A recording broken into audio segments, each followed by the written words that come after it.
In the multitude of counsel, there is safety. Welcome to the All Things Then podcast, a vision inspired by the truth found in God's Word and designed to inform, educate, and impact you in every way. My name is Akintunde, and I am your host. Join us as we embark on a journey to becoming a better version of ourselves.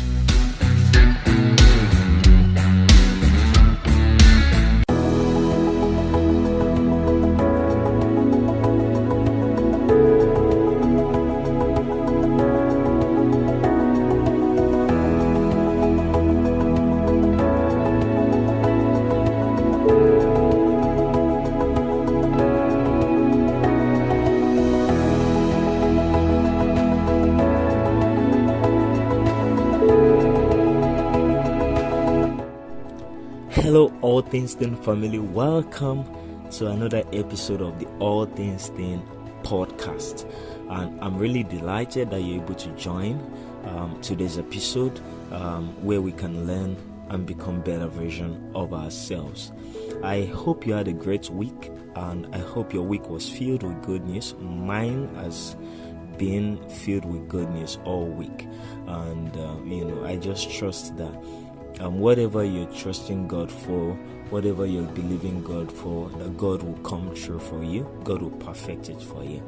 Okay, so last week we started an episode on Counterculture Series, and I really love this particular series because it's talking about what the culture tells us to do. That's what the world tells us to do versus what we ought to be doing by design. That means the God who created us, what has He instructed us to do.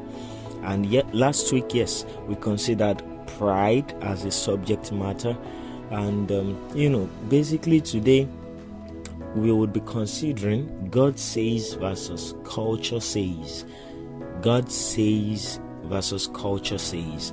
And it's interesting because we want to really understand a few things about the contradistinction between what God has said on certain subject matter and what our world is saying we should do on certain things as well. So stay tuned. I will basically be continuing the episode I recorded last week, because I had to break it into 2 episodes, so it's not too long for you to listen to. So just stay tuned, enjoy, and I hope at the end of this episode you would learn something that will really take you to a higher notch.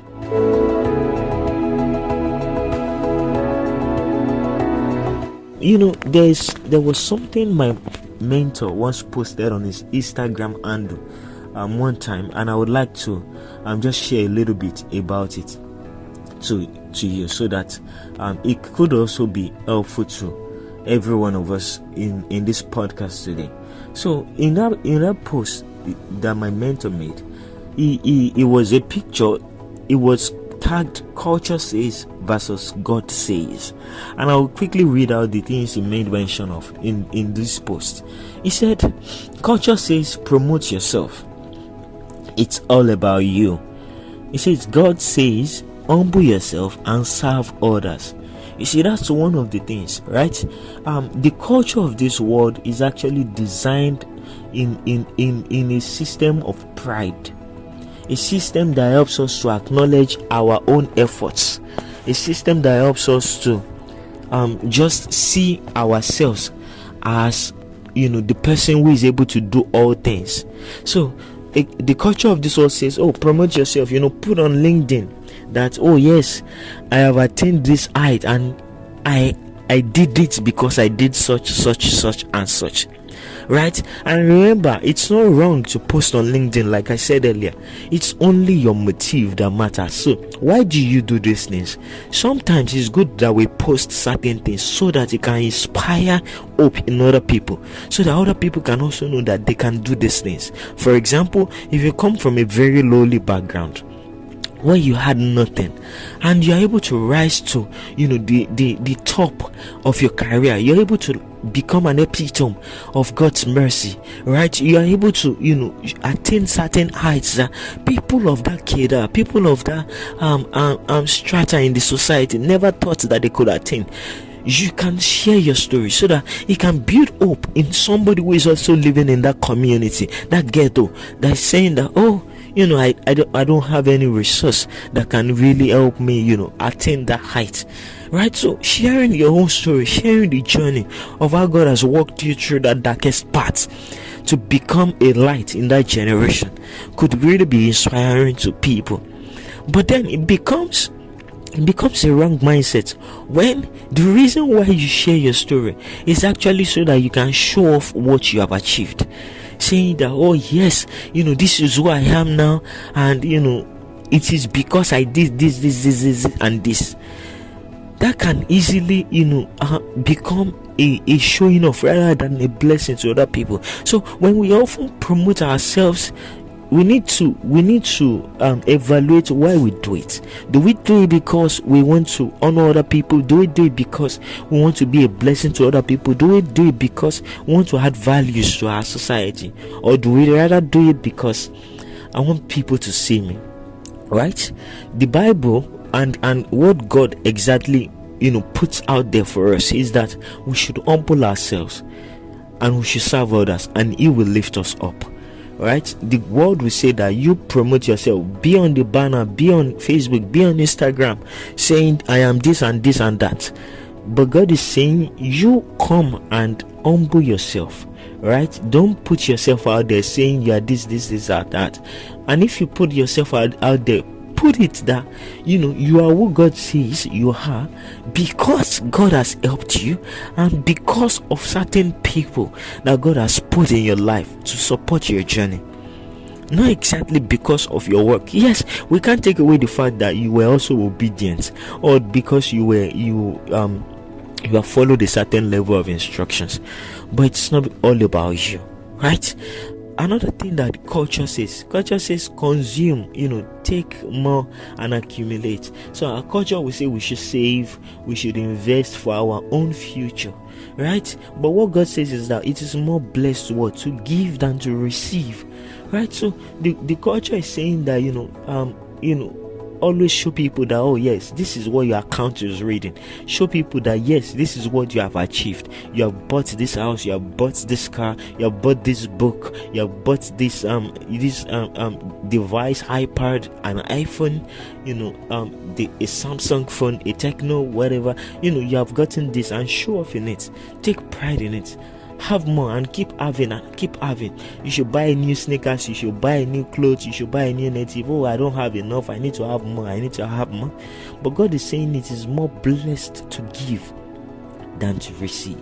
You see that? Can you see that there's a counterculture? And that is what we should be about, right? Then another thing is that it says, hate those who aren't like you or think like you. That's what our society says. That is what our culture says. Our culture says when you find people who don't agree with your belief system, just throw them away, right? Hate them. Don't let them be around your circle. But what God says is that bless those who curse you and hate those, bless those who curse you or hate you and love them, right? So our culture says we should hate people who don't like us, and that is what we promote on social media. If somebody is from the LGBT community, for example, they are gays, they are lesbians, apparently we have the different belief system. Our culture is saying that if a person is gay, that person who is gay should hate a person who is not gay, and a person who is not gay should hate a person who is gay. And so, we build this resentment that eventually now serves as a medium to start perpetrating evil. But what God says, He says, bless those who curse or hate you and love them. Right? So by loving them doesn't mean we should involve ourselves or indulge in what they are doing, but rather we should be kind enough to be able to still call them and say, oh, I believe this thing that you're doing it's not right, it's not appropriate, we should be able to talk to them in love, right? We shouldn't because they don't do what we have been taught that is the right way, we should now disgust them. That's not how God sees things. Do you understand? And then lastly, he says culture says comfort matters more, and God says character matters more. So in this time and in this generation, this is even very crucial, right? We feel like, okay, I want to do everything so that I can be comfortable. I want to find something that would be a comfort zone for me. I want to have a comfort zone, so we are looking for things that can that can help us just be in like the best zones, right? But the Bible and what God is saying is that what character matters more, right? I'll give you an example of this thing. So for example, let's say you're somebody who speaks harshly to people, and that's because over time you have grown up that way, communicating to people that way. When people don't do things the way they ought to do them, you just scream at them.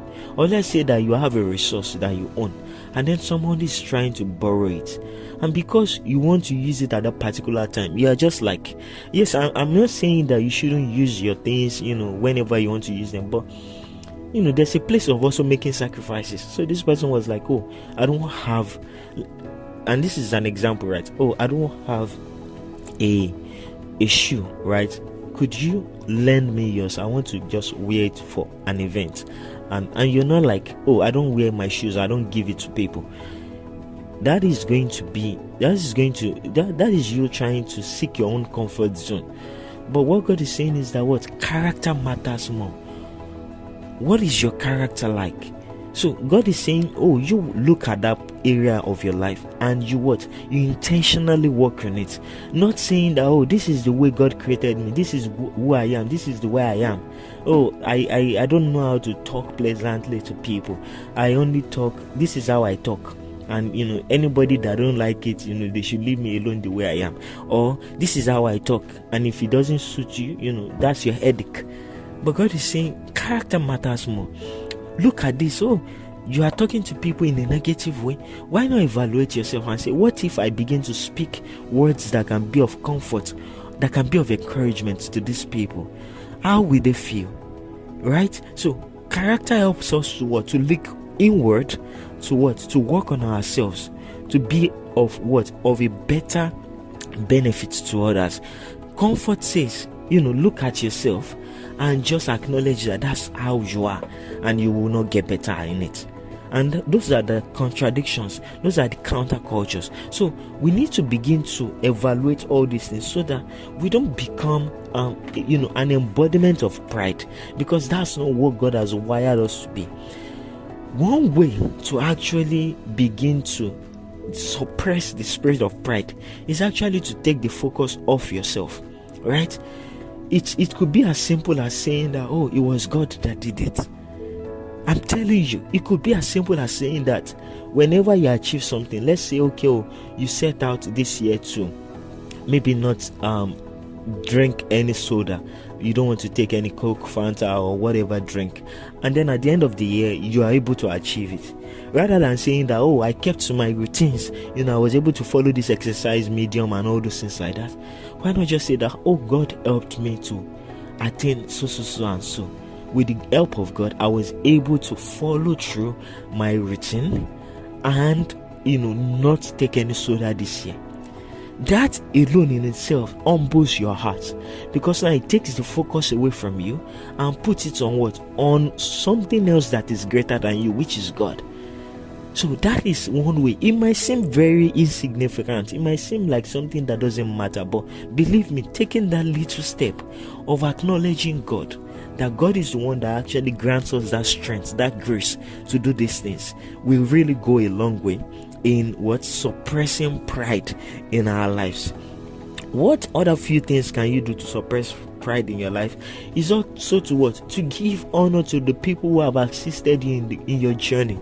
So if there are people who have helped you to attain a particular height, acknowledge them, saying, oh, I really celebrate so so person who has been of great help to me in achieving so and so goal, right? It's not, oh, I did it by myself. No. We are not an embodiment of self graces. No.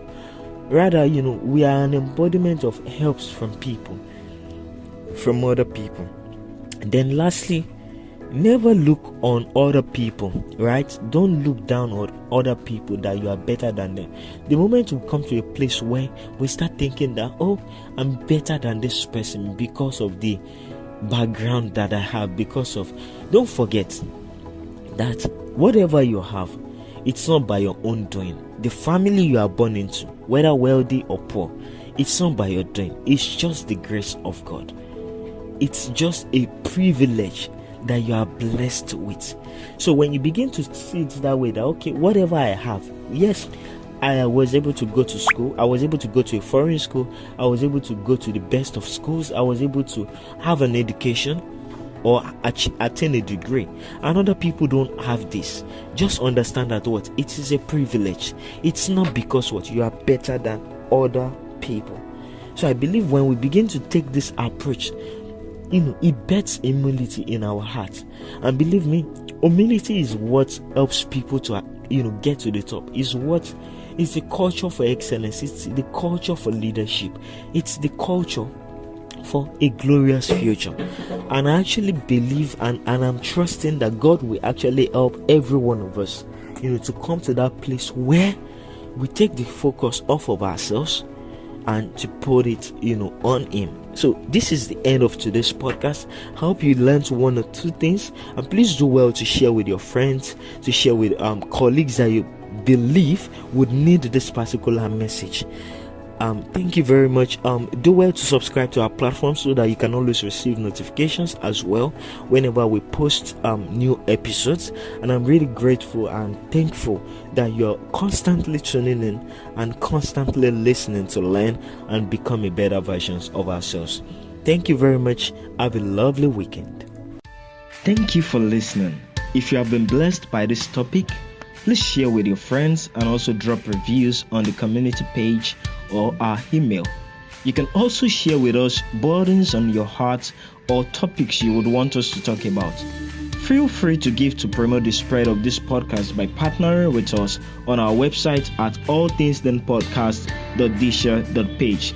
Thank you for your constant support. See you next week.